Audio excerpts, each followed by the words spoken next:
In today's video, we are going to talk about the structure of atmosphere. So basically, the structure of atmosphere refers to how exactly the different layers in the atmosphere is arranged.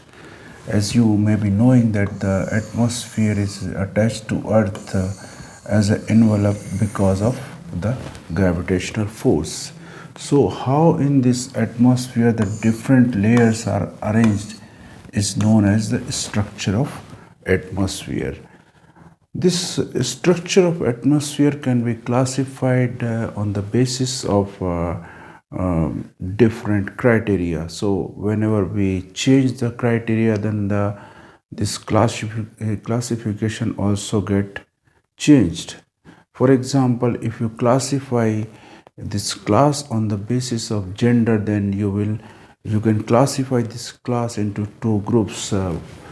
Some will come in the group of males, and some will be females.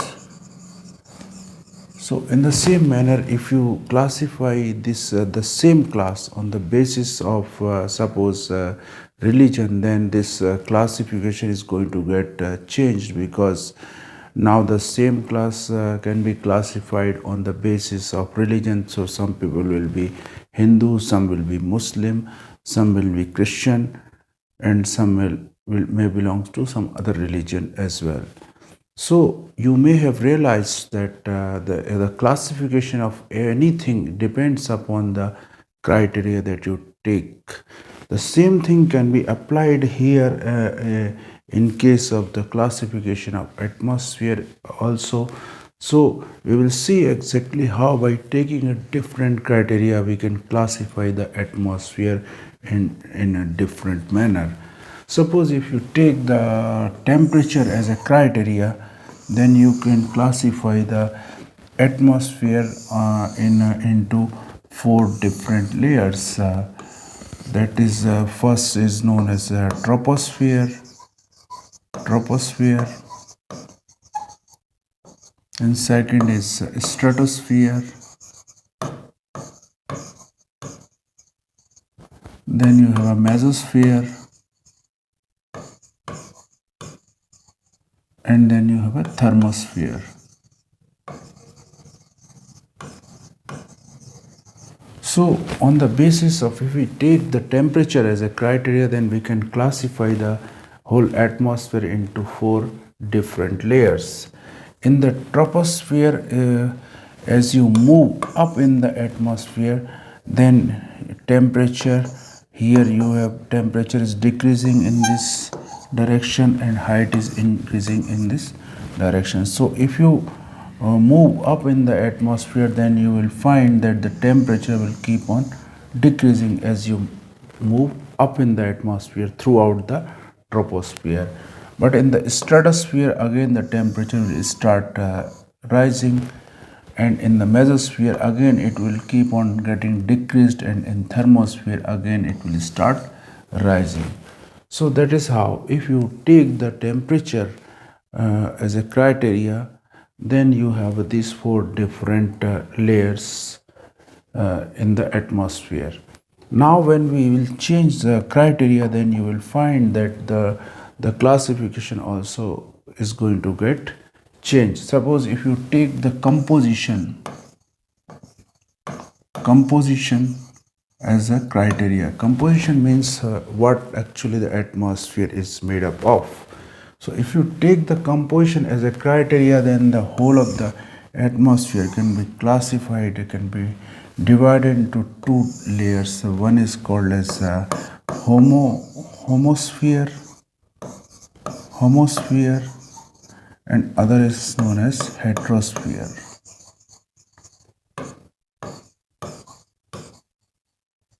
Homosphere means throughout this part of the atmosphere, you will find that the composition of this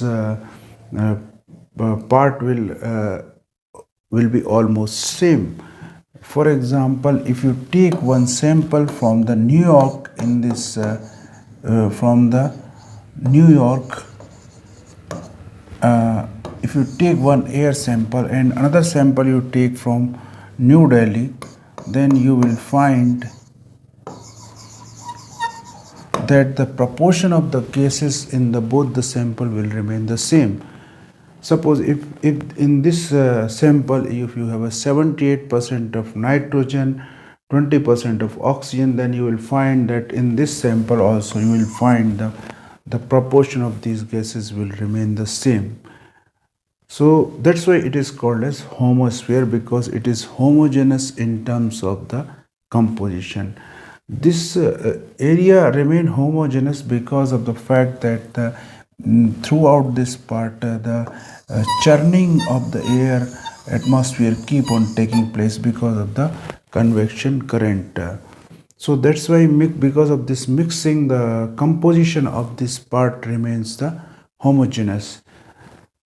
Whereas in this area, because there is no actually convection taking place, or there is no churning of this part, that's why here in this part of the atmosphere, all the gases get themselves settled according to their molecular weight.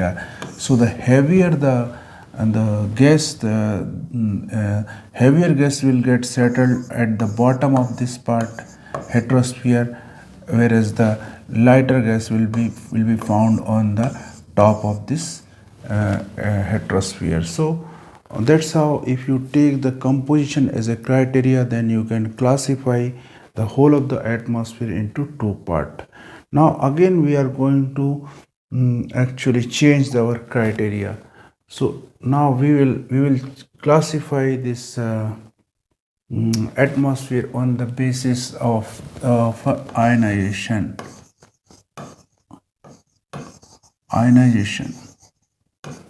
So if we classify this whole of the atmosphere on the basis of ionization, then we can classify this atmosphere into two parts. One part is known as ionosphere, another is, you can call it as a non-ionosphere.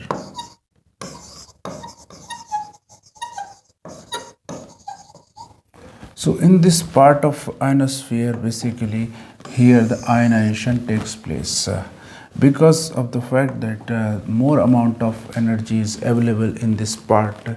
That's why here the gases lose their one electron because of solar energy, and they get themselves ionized. So you will find in this part the many layers of ions in this ionosphere. These layers of ions is also responsible. Among these all layers, the E layer is responsible for the transmission that we have on the Earth's surface. So from here, you actually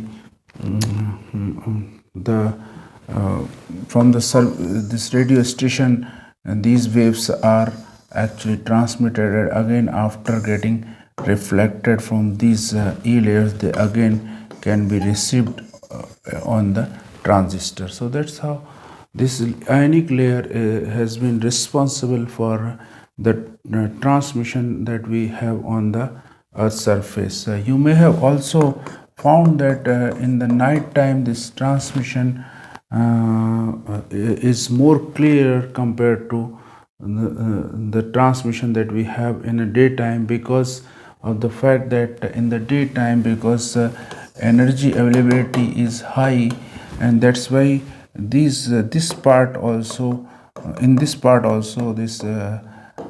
gases get themselves ionized, and whenever these radio waves passes through these ionic layers, then lot of energy get dissipated, and that's why we don't have as much clear transmission in the daytime as we have in the night time. But in the night time, these layers become absent in the night time. So that's why there is no dissipation of energy taking place in the night time, and that is the reason why we have a much better transmission in the night time. So this is, if we classify the atmospheric structure on the basis of ionization, then you have a ionosphere and non-ionosphere. In the same manner, if we classify the atmospheric structure on the basis of the chemical reaction taking place in the atmosphere, then also we can classify the atmosphere into chemosphere and non-chemosphere. So you have this chemosphere where the chemical reaction takes place. Here basically whenever this O2 because of solar energy, this O2 get split into O to O, and when this O actually combine with another O2, that will lead to that leads to the formation of ozone gas in this part. So in the chemosphere, ozone basically is formed in the chemosphere, but it is found in the stratosphere because after having been formed in the chemosphere, it start getting settled in the stratosphere. So that's how you may have understood that depending upon the criteria, we have a different classification of the structure of atmosphere. So whenever you change the criteria, your classification also is going to get changed.